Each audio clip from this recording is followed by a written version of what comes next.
berada di Kelurahan Wonorejo Saudan di tempat peternakan sapi Mudi Berkah yang ini merupakan pengabdian masyarakat dari UNS. Makasih. Monggo Pak, siap lihat sini Pak. Pak. Ya. Jadi saat ini kita berada di lokasi kandang kelompok ternak Mudi Berkah dan Maju Utomo. Kedua kelompok ini berada di wilayah Wonorejo, Karanganyar. Usaha peternak di sini usaha utamanya adalah pengemukan sapi potong simental, peranakan simental. Dan pada awalnya di kelompok ternak di sini ada problem belum bisa meningkatkan potensi genetik dari sapi simental peranakan itu, yang sebenarnya ini mempunyai genetis yang bagus potensinya, namun selama ini pakan yang mereka berikan masih belum terukur apa adanya, paling hanya diberikan dedak atau katul 5 atau kilo.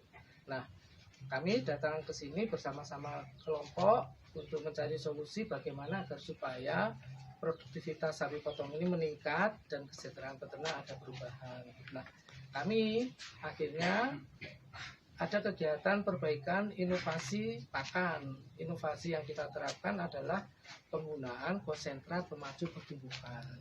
Nah, konsentrat pemacu pertumbuhan ini disusun atas bahan-bahan dari lokal yang mudah diperoleh seperti dedak, bolar, bungkil sawit, kulit kopi, molas, tetes, dan kalsium. Nah, selama ini kita adakan penyuluhan dan pelatihan bagaimana memformulasi langsung dan menghitung kebutuhan pakan sapi.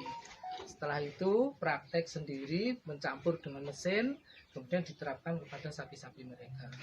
Nah, sebelum diterapkan, kami bersama kelompok mencatat manajemen sapi potong sebelum kami datang.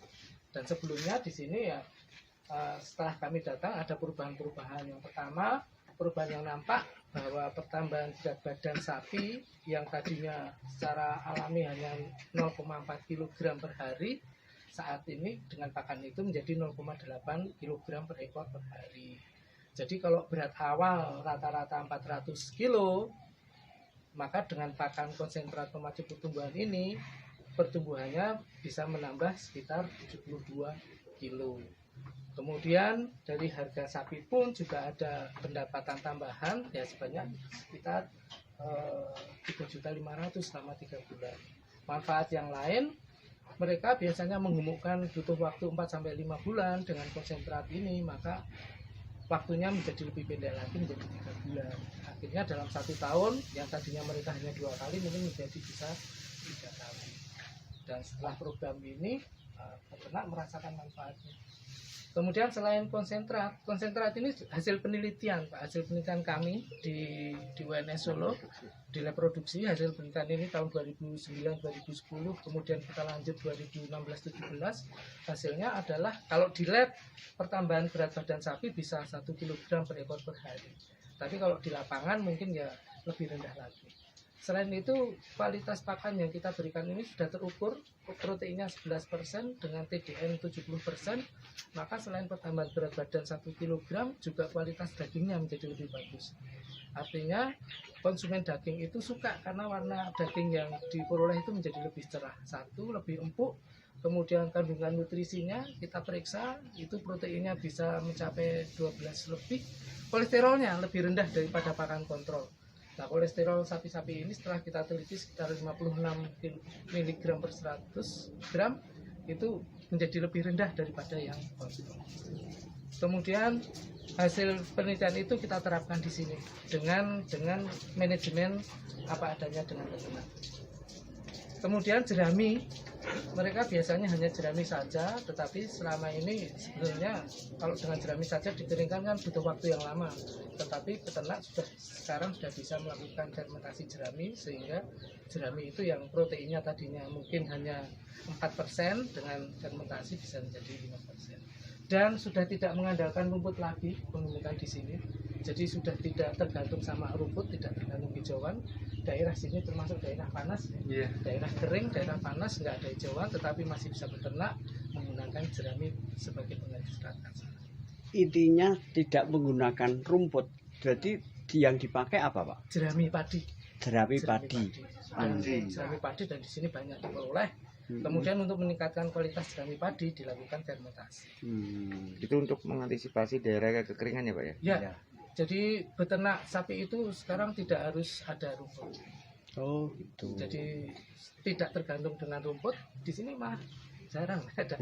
Sehingga mengandalkan di sini ada tumpukan-tumpukan jerami padi dan sangat mudah. Apalagi musim kemarau tidak ada, kemarau panjang. Oke, Pak.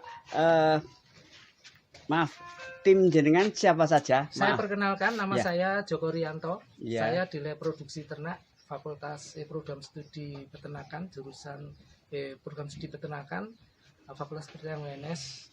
Kemudian ini anggota tim saya, Bapak Lutojo. Ini Lutoyo, ini di bidang penanganan limbahnya untuk biogasnya. Kemudian di samping ini Bapak Dr. Hewan Sunarto yang menangani kesehatan. Jadi kita multidisiplin ilmu ada 3 orang. Jadi Fakultas Program Studi Pertanian. Peternakan, Fakultas Pertanian Universitas 11 Maret. Terus Di lab produksi, tetapi bidang ilmunya saya produksi ternak. Pak Lutoyo di bagian limbah, Pak Sunarto di bagian kesehatan. oke. Ke sini dulu, maaf ya. Tahun berapa, dalam kondisi kayak apa sih di sini? Sebetulnya ini program berkelanjutan. Dulu tahun berapa ya? 4 tahun yang lalu ya Pak. 4 tahun yang lalu kita juga pernah, ini sudah menjadi kelompok peternak binaan kami. Jadi kalau sesuatu problem maka peternak biasanya menyampaikan ke kami. Pertama kali ke sini dulu juga manajemen sapi potong serta penanganan limbah, pembuatan kompos. Kemudian ini kita datang lagi dengan permasalahan yang beda lagi. Kita sudah berlangsung cukup lama sehingga ini datang. Kalau ini untuk program tahun 2019, terutama untuk peningkatan kualitas. Berarti yang program yang terakhir ini mulai 19 untuk tahun 2019 tahun. Oh, gitu. Jadi 2018 belum ya? Belum. Tapi sebelumnya sudah. Oh, sebelumnya karena sudah berkelanjutan. berkelanjutan. Cuman dulu programnya Penanganan limbahnya. penanganan Sama limbah. kesehatan. Oh, Penanganan gitu. limbah, kesehatan, kemudian masuk ke sini, kemudian berlanjut informal, ada diskusi-diskusi. Kemudian tahun 2019 kemarin kok tidak ada perubahan yang cepat dalam peningkatan produksinya, ternyata pakan yang perlu kita perbaiki. Pak tadi masalah pakan, kalau masalah minum gimana Pak? Masalah minum di sini tidak terbatas, bisa tersedia setiap saat. Kalau dengan sistem yang Bapak terapkan untuk penggunaan airnya gimana Pak? Boros Ini atau? bervariasi sesuai dengan selera makan sapi Pak. Ada sapi yang sukanya pakannya minum banyak air dicampur. Ada yang sedikit, ada yang tidak. Tetapi air minum selalu disediakan. Cuman untuk mencampur pakan tergantung kesukaan sapinya. Ada yang suka dikombor, ada yang suka garing, ada yang jadi air minum utamanya untuk minum. Sedangkan pakan di sini bisa diberikan kering, setengah basah atau basah. Itu individu sapi punya selera masing-masing. Pak, terkait dengan ketua kelompoknya, Pak Setio. Pak Setio. Ya. Gimana setelah ditangani oleh Pak Joko ya, Pak, dan timnya, itu gimana, Pak? Ya ini kita lihat secara faktanya tadi lapangan memang secara perkembangan dari sekitar 2 bulan yang lalu itu dari kondisi sapi itu secara kondisi memang tidak segemuk ini dengan adanya program yang telah kemarin digulirkan dari UNS disampaikan oleh Pak Joko dan tim itu kita sangat bisa merasakan dari perkembangan sapi dan secara nilai jual pun secara 2 bulan itu peningkatannya memang sesuai yang kita harapkan, sesuai targetnya. Gitu. Dan kita lihat secara fakta sapi mungkin sebagian teman-teman yang kemarin 2 bulan yang lalu ke sini ini sudah melihat secara faktanya memang sangat ada bisa peningkatan dirasakan oleh peternak dan memang bervariasi kondisi sapinya. Ini tidak terfokus pada sapi merah saja, ada sapi hitam, ada sapi putih. Dan memang itu semuanya cocok untuk konsentrat diberikan di seluruh sapi yang ada di sini. Tidak ada khusus sapi apa saja, enggak. Memang itu semuanya memang proteinnya sudah secara terpenuhi dari apa yang dibutuhkan sapi. Dibanding yang lalu sebelum ditangani oleh tim, itu kayak apa sih kan gitu. Tapi setelah ditangani tim, kondisinya gimana kan? Yang sebelum ditangani tim memang kita pakannya mungkin ala kadarnya, Pak. Mungkin ala kadarnya, mungkin katul saja, ataupun itu tidak memperhatikan nilai kandungan nutrisi yang ada di kebutuhan sapinya, dan juga fermentasi jeraminya itu kita kurang bisa memaksimalkan, sehingga kondisi pertumbuhan sapi itu kita sangat lambat, dan nilai hasilnya ataupun persentase jualnya memang itu yang biasanya kemarin 6 bulan, kadang 7 bulan itu beralih paling ini maksimal 3 bulan, maksimal 4 bulan itu sudah. Berarti khususnya dari 7 bulan sampai 3 bulan itu kan sudah ada nilai berkurangnya. Itu waktunya lebih pendek dari 0,4 nilai pertumbuhannya menjadi 0,8 dari konsentrat yang telah diberikan setelah program itu. Tapi sebelum program ya itu mungkin nilai perkembangannya apa adanya. Dari bobot katalah rata-rata berapa, sekarang ada peningkatan sampai berapa? Yang dulu sekitar paling 400 awal ya, yang awalnya sekitar 400, kira-kira kalau ini sudah sekitar 470-an sampai 80-an. Ada peningkatan memang. Ya, tergantung kondisi sapi. Kan ada sapi yang merah sama sapi yang hitam sama putih, itu memang tingkat perkembangannya kan berbeda. Gitu. Jadi memang lebih maksimal yang sapi merah. Itu sapi hitam itu. Kalau sapi putih memang perkembangannya ongolnya itu lebih rendah nilai penambahannya. Makanya di sini lebih banyak yang sapi merah yang dikelola dan diternak oleh kelompok yang ada di Ngudi Berkah sama Pertanian Maju Tomo. Awal mulai ketemu sama UNS gimana, Pak?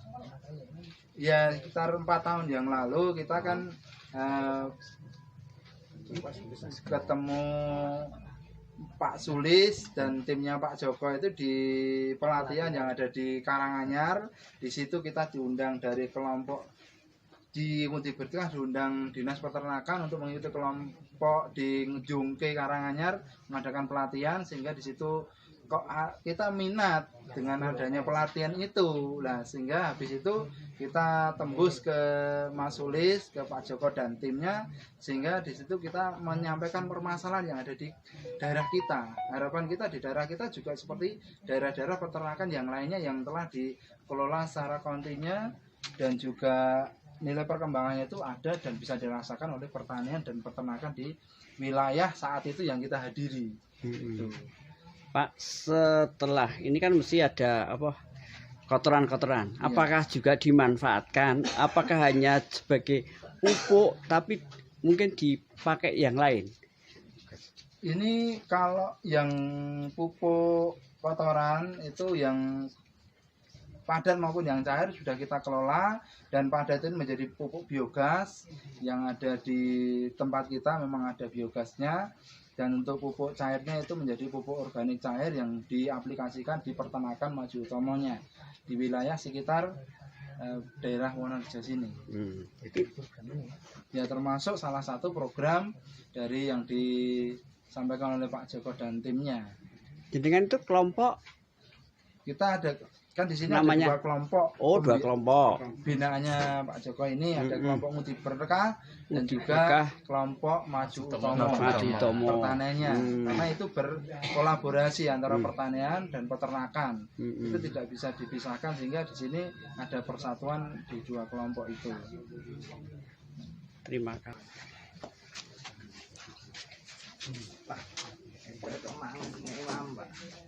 Imam.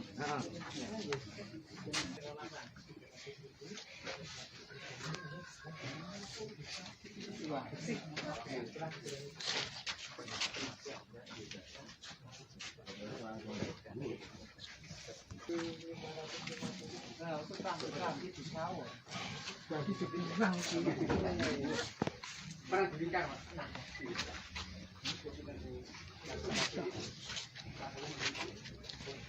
Ini diudik dulu Pak.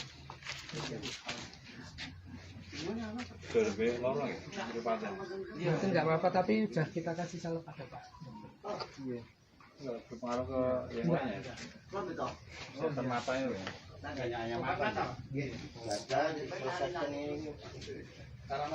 Oke, gitu loh. Ya. Kalau di peternakan Ngudi Berkah itu total anggotanya sekitar 23.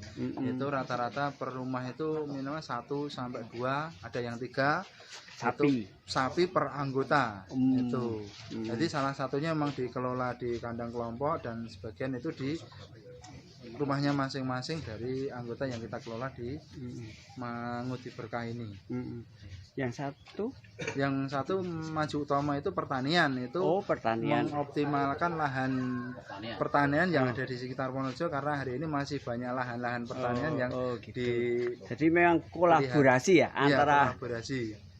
Peternakan dan pertanian. Iya, itu karena kita ada pupuknya, pertanian aplikasi di lahannya, dan itu memang nilai pengurangan ekonomisnya sangat berkurang dari pupuk organik yang ada di peternakan ini. Kalau untuk pertanian tadi berapa anggota? Kalau pertanian itu di Maju Utomo itu sekitar 45. 45. Ya, itu aktif yang hari ini didampingi oleh PPL yang ada di Kecamatan Gondangrejo. Rata-rata tanaman mereka? Tanaman hari ini memang padi. Ya, karena di sini hanya tak ada hujan sehingga paling sela-sela padi udah ada jagung sama kacang tanah itu.